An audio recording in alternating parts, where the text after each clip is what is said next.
Good morning my dear friends, welcome to my YouTube channel. My name is Lakshmi Rani. I hope आप सभी की तैयारी बहुत ही अच्छी चल रही होगी और प्रैक्टिस सेट में मार्क्स भी आ रहे होंगे। जिन लोगों की इतने पढ़ने के बावजूद भी मार्क्स नहीं आ रहे हैं वो लोग पहले ये देखें कि किस टॉपिक में उन्हें प्रॉब्लम हो रहा है, किस टॉपिक के कारण उन्हें नंबर नहीं उठ रहा है, और फिर उस टॉपिक को पढ़ने के बाद आप लूसेंट से उस टॉपिक का ऑब्जेक्टिव बनाएं, तब आपको इसका फ़ायदा ज़रूर मिलेगा। चलिए आज का टॉपिक हम स्टार्ट करते हैं। आज हम डे 29 करने जा रहे हैं दरोगा होमवर्क सीरीज़ का, जिसमें आज हम लोग सिर्फ 4 सब्जेक्ट करेंगे। लूसेंट, सामान्य अध्ययन, सामान्य विज्ञान और साथ ही साथ एनसीईआरटी सार संग्रह। करंट अफेयर्स हम लोगों ने कल कंप्लीट कर लिया था एडुटेरिया का, तो जिन लोगों के पास टाइम बच रहा है वो एडुटेरिया के करंट अफेयर्स से रिवीजन ज़रूर कर सकते हैं, और नहीं तो आप चाहें तो मंथली कोई भी मैगजीन लेकर के उसे पढ़ सकते हैं करंट अफेयर्स। ठीक है, तो चलिए देखते हैं। लूसेंट में आज हिस्ट्री में हमें पढ़ना है राष्ट्रीय आंदोलन से संबंधित महत्वपूर्ण आंदोलन एवं घटनाएं। ठीक है, और फिर आप देखेंगे भारत के महान शहीद कौन कौन थे और उनसे संबंधित घटनाएं और क्या सजा हुई, ये आपको करना है आज पेज नंबर 52 टू 54 नंबर। राष्ट्रीय आंदोलन में आपको याद रखना है जैसे कि भारतीय राष्ट्रीय कांग्रेस की स्थापना कब हुई थी, किसने की थी, कांग्रेस का विभाजन कब हुआ, होम रूल आंदोलन, रॉलेट एक्ट, जालियांवाला बाग, खिलाफत आंदोलन, असहयोग आंदोलन, चौरी चौरा कांड, स्वराज पार्टी की स्थापना, साइमन कमीशन की नियुक्ति, साइमन कमीशन का भारत आगमन, बारदौली सत्याग्रह, लाहौर षड्यंत्र केस, नमक सत्याग्रह, सविनय अवज्ञा आंदोलन एटसेट्रा। ये सारी चीज़ें कुछ इंपॉर्टेंट है जो आपको देख लेना चाहिए किस वर्ष हुआ था, और ये याद होना ही चाहिए। और जो संबंधित विषय एवं व्यक्ति दिए गए हैं वो भी आपको याद होना चाहिए। फिर आप जब भारत के महान शहीद देखेंगे तो खुदीराम बोस किस घटना से संबंधित है, तो वो जज किंग्सफोर्ड की गाड़ी पर बम फेंकने के कारण बेनी रेलवे स्टेशन पर गिरफ्तार हुए थे। कब हुए थे, तो 1908 में, और इन्हें फांसी की सजा दी गई। वैसे ही आप राजेंद्र लाहेरी, राम प्रसाद बिस्मिल, उधम सिंह, भगत सिंह, सुखदेव, गुरु, इन सभी के बारे में भी आप पढ़ लेंगे। इसके बाद हम आते हैं ज्योग्राफी पे। तो ज्योग्राफी में आज आपको पढ़ना है पेज नंबर 81 टू 86। 81 टू 86 बहुत ज़्यादा लग रहा होगा, तो जलमंडल में लास्ट डे भी होमवर्क दी थी। जिन लोगों ने किया था उन्हें यहाँ पर ज़्यादा पढ़ने की ज़रूरत नहीं है, वो सिर्फ रिवीजन कर लेंगे और वायुमंडल पढ़ेंगे। वायुमंडल में जैसे कि वायुमंडल में पाए जाने वाले कुछ महत्वपूर्ण गैस जैसे कि नाइट्रोजन सबसे ज़्यादा पाई जाती है, कितना प्रतिशत, तो 78.8, ऑक्सीजन, कार्बन डाइऑक्साइड, ये सब। वायुमंडल की संरचना इसमें आपके लिए इम्पॉर्टेंट हो जाता है क्षोभ मंडल, समताप मंडल, मध्य मंडल, आयन मंडल और बाह्य मंडल। क्षोभ मंडल, इसकी ऊंचाई कितनी है, ये सबसे नीचे वाली परत है, ये आपको याद होना चाहिए। इसे हम लोग संवहन मंडल भी कहते हैं। और क्षोभ मंडल और समताप मंडल को अलग करने वाले भाग को क्षोभ सीमा कहते हैं। तो यहाँ पॉइंट देख बना करके दिया हुआ है, इसका नोट्स अगर कुछ लोग बना भी रहे होंगे तो एक तरह से समझिए कि लूसेंट जो है वो खुद अपने आप में एक नोट्स है, इसका नोट्स बनाने की आपको आवश्यकता नहीं है। ठीक है, ये कंप्लीट कर लेंगे आप पेज नंबर 86 तक। इसके बाद हम आएंगे पॉलिटी में। पॉलिटी में आज आपको पढ़ना है संसद की वित्तीय समितियां और पंचायती राज। तो समितियां में प्रकलन समिति, लोक लेखा समिति और सरकारी उपक्रमों की समिति और कुछ अन्य मुख्य समितियां दी गई हुई हैं, वो आप देख लेंगे। पंचायती राज इम्पॉर्टेंट है। लॉर्ड रिपन का 1882 ईस्वी का संकल्प स्थानीय स्वशासन के लिए मैग्ना कार्टा का हैसियत रखता है। स्थानीय स्वशासन का पिता किसे कहा जाता है, तो रिपन को कहा जाता है। पंचायती राज किस अनुच्छेद में है, पंचायती राज का सदस्य बनने के लिए न्यूनतम आयु कितनी होनी चाहिए, और फिर पंचायती राज सुधार व्यवस्था में सुधार हेतु कुछ समितियां गठित की गई थी, वो कब की गई थी। ठीक है, 73वां संविधान संशोधन किससे संबंधित है, पंचायती राज से। किस भाग में आता है, तो 9, और अनुसूची इसका है 11। कुछ मुख्य बातें पढ़ लेंगे आप। फिर नगर पालिका से संबंधित अनुच्छेद, भाग, अनुसूची देख लेंगे और उसकी मुख्य बातें आप पढ़ लेंगे। तो ये आपका हो गया पेज नंबर 190 टू 191। इसके बाद फिजिक्स में आज आप पढ़ेंगे चुंबकत्व और परमाणु भौतिकी, पेज नंबर 215 टू 17। चुंबकत्व में आप देख लेंगे देखेंगे जैसे चुंबकत्व किसे कहते हैं। लोहे का ऑक्साइड प्राकृतिक चुंबक है, इसका कोई निश्चित आकार नहीं होता है। चुंबकीय बल रेखाओं के गुण देख लेंगे और परमाणु भौतिकी में आप परमाणु मूल कणों की विशेषताएं जैसे प्रोटॉन, इलेक्ट्रॉन और न्यूट्रॉन की द्रव्यमान देख लेंगे। साथ ही साथ उसे खोजकर्ता देख लेंगे। तो इसे आप शॉर्ट ट्रिक से याद कर सकते हैं। इलेक्ट्रॉन, प्रोटॉन और न्यूट्रॉन के खोजकर्ता का ट्रिक होता है ईंट पर नाच। ई से इलेक्ट्रॉन, ट से थॉमसन होता है, वैसे आप थॉमसन याद रखें। ईंट पर, पर से प्रोटॉन, र से रदरफोर्ड और न्यूट्रॉन चैडविक। ठीक है, इसके बाद आप कुछ कण, द्रव्यमान, आवेश और खोजकर्ता पॉजिट्रॉन ये सब का देख लेंगे। उसके बाद जब आप नीचे आएंगे तो कुछ कैथोड रेज, कैथोड किरण और घनात्मक किरणें के बारे में दी गई हुई है, उनके गुण को देख लेंगे। ये टॉपिक आप पूरा कंप्लीट कर लेंगे पेज नंबर 217 तक। इसके बाद हम आते हैं बायो में। बायो में आज आप करेंगे, हम लोगों ने जो टॉपिक लिया था मानव शरीर के तंत्र में पाचन तंत्र, कल आप लोगों ने किया था लास्ट डे। आज आप करेंगे परिसंचरण तंत्र और उत्सर्जन तंत्र। परिसंचरण तंत्र की खोज किसने की थी? विलियम हॉर्वे ने। इसके अंतर्गत इसे कितने भागों में बांटा गया है, उसके बाद उन भागों को आप पढ़ लेंगे। रक्त दाब मापने वाले यंत्र का नाम क्या है? सामान्य मनुष्य का रक्त दाब कितना होता है, ये सभी इसमें पढ़ेंगे। फिर आप देखेंगे लसिका परिसंचरण तंत्र और उत्सर्जन तंत्र, इसे आप कंप्लीट कर लेंगे। ये पेज नंबर 264 टू 265 तक दिया गया हुआ है। बायो बहुत ही इंपॉर्टेंट रोल निभाता है। दरोगा या बीपीएससी, आप जिस भी चीज़ का तैयारी कर रहे हो, बायो, फिजिक्स एंड केमिस्ट्री, पहले आप बायो कंप्लीट करें, फिर फिजिक्स एंड देन केमिस्ट्री पे फोकस करें। ठीक है, अब आते हैं हम आज का सेकेंड टॉपिक पे। तो सेकेंड टॉपिक है आज स्पीडी सामान्य अध्ययन से, जिसमें आज आप पढ़ेंगे page number 64 to 67। I hope आप सभी आरआरबी कर रहे होंगे। तो 64 एंड 65 में आप देखेंगे महान व्यक्तियों के उपनाम, महत्वपूर्ण आविष्कार के एवं आविष्कारक, इसमें भी आपको इलेक्ट्रॉन, प्रोटॉन और न्यूट्रॉन देखना है। फिर ऑक्सीजन, थोरियम, इन सभी के आविष्कारक कौन है वो आप याद कर लेंगे। सरकारी दस्तावेज दिए गए हुए हैं, जैसे कि फ्रांस का येलो बुक हो गया, ब्रिटिश सरकार ब्लू बुक, भारत और ब्रिटेन का व्हाइट पेपर। फिर आप देख लेंगे आतंकवादी और उसका संगठन और देश, प्रमुख शास्त्रीय नृत्य शैलियाँ, भरतनाट्यम किस राज्य का है वो देख लेंगे, कथकली कहाँ का है, ओडिसी कहाँ का है। चक्रवात से संबंधित कुछ स्थान दिए गए हैं, जैसे हरिकेन हिंद महासागर, जैसे कैरिबियन द्वीप समूह, टाइफून दक्षिण चीन भारत सागर।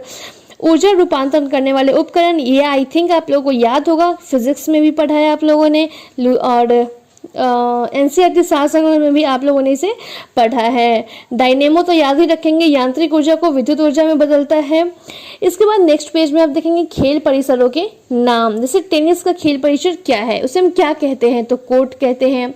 फिर प्रमुख देशों के सर्वोच्च सम्मान देख लेंगे, भारत रत्न जैसे भारत का सर्वोच्च सम्मान है, वैसे ही और देशों का क्या क्या है वो देख लेंगे। आइसो बार, आइसो हेलाइन, ये हम किस अभिक्रिया को कहते हैं वो देख लेंगे। भारत आने वाले प्रमुख विदेशी यात्री कौन थे, इसे तो एग्जाम में क्वेश्चन रहने की संभावना बहुत ही अधिक रहती है। जैसे मेगा अस्तरीज किसके शासनकाल में आया था, इसकी पुस्तक भी है, वो भी आप देख लेंगे। फहान किसके काल में आया था, हेनसांग किसके काल में, ह्वेनसांग किसके काल में आया था और कब आया था।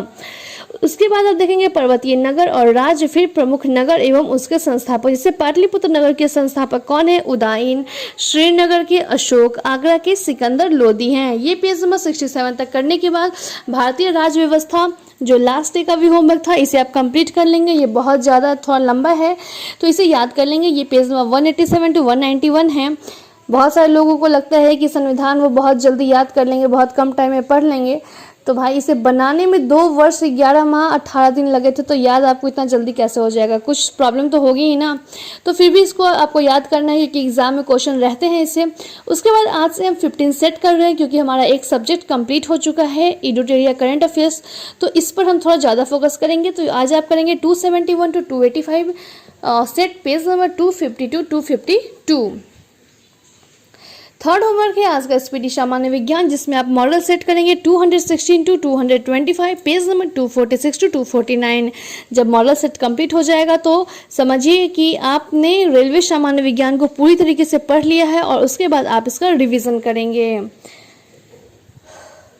अब हम आते हैं आज के लास्ट टॉपिक पे। लास्ट टॉपिक है आज का एनसीईआरटी सार संग्रह, जिसमें अब हमें से 4 सब्जेक्ट पढ़ने हैं और सारे सब्जेक्ट हम कंप्लीट कर चुके हैं। ये बहुत बड़ी बात है खुद में आप लोगों का कि अभी 1 मंथ भी नहीं हुआ है इस सीरीज़ को स्टार्ट हुए हुए और आप लोगों ने इतने सारे सब्जेक्ट को कंप्लीट कर लिया है। आपके पास अभी भी 2 महीने टाइम है रिवीजन के लिए। तो अगर हम 1 मंथ का टारगेट लेकर के चलें तो 2 मंथ में आप 2 बार रिवीजन और कर सकते हैं। टाइम बहुत ज़्यादा है, आप अच्छे से पढ़ाई पे फोकस करें, प्रैक्टिस सेट बनाएं और करंट अफेयर्स अच्छे से पढ़ें। चलिए पॉलिटी में आज आपको देखना है प्रमुख आयोग और राजभाषा, पेज नंबर 39 एंड 40। राजभाषा में संविधान की 8वीं सूची में है ये, और कितनी भाषाओं को इसमें सम्मिलित किया गया है तो 22, और कौन कौन सी है वो आप एक बार ध्यान में देख लेंगे। और स्पेशली आपको याद रखना है कि 6 भाषा को शास्त्रीय भाषा का दर्जा प्राप्त किया गया, ये तो है ही। फिर 1992 के संविधान में 8वीं अनुसूची में किसे किसे जोड़ा गया वो आप इसमें देख लेंगे, ठीक है। और बिहार की जो मैथिली भाषा है उसे कब जोड़ा गया वो आपको याद होना चाहिए, तो 2003 में इसे जोड़ा गया था। फिर हम आते हैं इंडियन ज्योग्राफी पे। इंडियन ज्योग्राफी में आज आप करेंगे उद्योग एवं जनसंख्या, पेज नंबर 41 टू 44। तो इस उद्योग में आप पढ़ेंगे लौह अयस्क की प्राप्ति का स्रोत कहाँ कहाँ है। फिर कुछ कंपनियां देखेंगे जिसका प्रमुख केंद्र और सहायक देश देख लेंगे। उद्योग को इसमें बहुत ही अच्छी तरीके से एक्सप्लेन किया गया हुआ है, 1 लाइनर है। अगर आप याद कर लेंगे तो आपको फ़ायदा बहुत ही ज़्यादा होगा एग्ज़ाम में। उसके बाद हम देखेंगे जनसंख्या, तो जनसंख्या एवं नगरीकरण आपको दिया गया हुआ है पेज नंबर 43 एंड 44 में। इसका तो 1 पॉइंट आपको याद होना चाहिए, जैसे कि भारत की महिला साक्षरता दर कितनी है, सर्वाधिक पुरुष साक्षरता दर वाला राज्य कौन सा है, महिला साक्षरता दर वाला राज्य कौन सा है, न्यूनतम साक्षरता दर वाला राज्य कौन सा है और कितना प्रतिशत है वहाँ, तो वो है बिहार 61.80%। 2011 की जनगणना के अनुसार भारत के मेघालय में स्त्री पुरुष शिक्षा में सबसे कम अंतर है। न्यूनतम पुरुष हो या महिला हो या साक्षरता हो, सब में बिहार ही है, ये आप याद रखेंगे। जनसंख्या घनत्व कितना है भारत का, उसके बाद देख लेंगे इसमें 10 की वृद्धि दर कितनी थी, परसेंटेज इसमें दिया गया हुआ है वो आप अच्छे से याद कर लेंगे। और नेक्स्ट पेज में जब आप आएंगे तो वहाँ पर आपको राज्य और केंद्र शासित प्रदेश, जनसंख्या, 10 की वृद्धि, जन घनत्व, लिंगानुपात और साक्षरता दर एक ही पेज में आपको दिया गया हुआ है। जिस भी स्टेट का आपको याद करना है वो आप यहाँ से चूज करके याद कर सकते हैं। ज़्यादातर आपको बिहार का याद होना चाहिए और भारत का जो है 1 लाइनर में दिया गया हुआ है पेज 43 में, वो आपको याद होनी चाहिए। अब हम आते हैं वर्ल्ड ज्योग्राफी पे। तो वर्ल्ड ज्योग्राफी में आज आप करेंगे पेज नंबर 89 एंड 90, जिसमें आज आपको करना है परिवहन पतन या बंदरगाह, ठीक है। न्यूनतम सड़कों वाला महाद्वीप कौन सा है, विश्व की प्रमुख सड़क महामार्ग आप देख लेंगे। फिर सामुद्रिक जल मार्ग देख लेंगे, विभिन्न नदियां एवं महत्वपूर्ण पतन आप देख लेंगे। और मानचित्र में आपको आज देखना है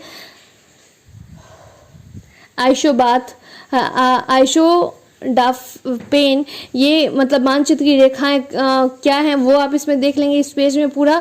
तो हम लोगों का कल वर्ल्ड ज्योग्राफी कंप्लीट हो जाएगा, कल हम विविध कर लेंगे, तो कल एक और सब्जेक्ट आपका कंप्लीट होने वाला है। फिर हम आते हैं मॉडर्न हिस्ट्री पे। हमारा एंशिएंट और मिडाइवल कंप्लीट हो चुका है। तो मॉडर्न हिस्ट्री में आप महात्मा गांधी जी के बारे में पढ़ेंगे और उनके प्रारंभिक आंदोलन को पढ़ेंगे और समझेंगे। राष्ट्रपति महात्मा गांधी का परिचय दिया गया हुआ है, उनकी प्रमुख उपाधियां दी गई हुई हैं और उनका मतलब प्रमुख आश्रम दिया गया हुआ है। उसका आंदोलन और सत्याग्रह आपको इनके बारे में याद होना चाहिए। बिहार में भी उन्होंने किया था सत्याग्रह। चंपारण सत्याग्रह क्यों किया था, तो 3 कठिया पदवंती के कारण किया था, मतलब नील की खेती के विरुद्ध इन्होंने एक सत्याग्रह किया था। तो यह क्या था कि ये प्रथम वास्तविक किसान इन सत्याग्रह था ये, जिसमें 3/20 भाग जो था वो अनिवार्य था नील की खेती के लिए। फिर आप अगर आप बीपीएससी का प्रिपरेशन कर रहे हैं तो उसमें आपको बिहार स्पेशल में देखने को मिल जाएगा कि शुक्ल जी ने इन्हें बुलाया था बिहार में इस चंपारण सत्याग्रह करने के लिए।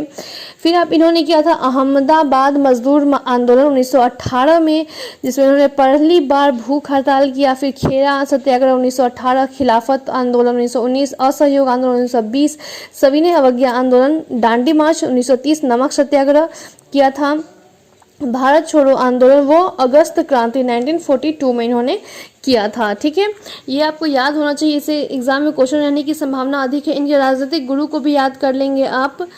तो यहाँ पे आपका मॉडर्न हिस्ट्री आज का कंप्लीट होता है। इसके बाद हम आते हैं इकोनॉमिक्स पे, जिसमें आज आपको पढ़ना है उद्योग क्षेत्र एवं गरीबी एवं बेरोजगारी। उद्योग क्षेत्र को आप पढ़ने की पेज नंबर 22, 23 तक आप कंप्लीट करेंगे। इसमें गरीबी और बेरोजगारी पूरा, जैसे प्राथमिक क्षेत्र संलग्न कार्यबल क्या है, द्वितीय तृतीय का क्या है, वो पूरा आप इसमें आज कंप्लीट कर लेंगे। तो यहाँ पर आज का हमारा होमवर्क सीरीज कंप्लीट होता है। आई होप आप सभी की तैयारी बहुत अच्छी चल रही होगी। अगर किसी को भी कोई प्रॉब्लम है तो आप कमेंट कर सकते हैं। Thank you so much. I hope you all love this video. So keep subscribing, keep watching my channel. Bye bye. Take care.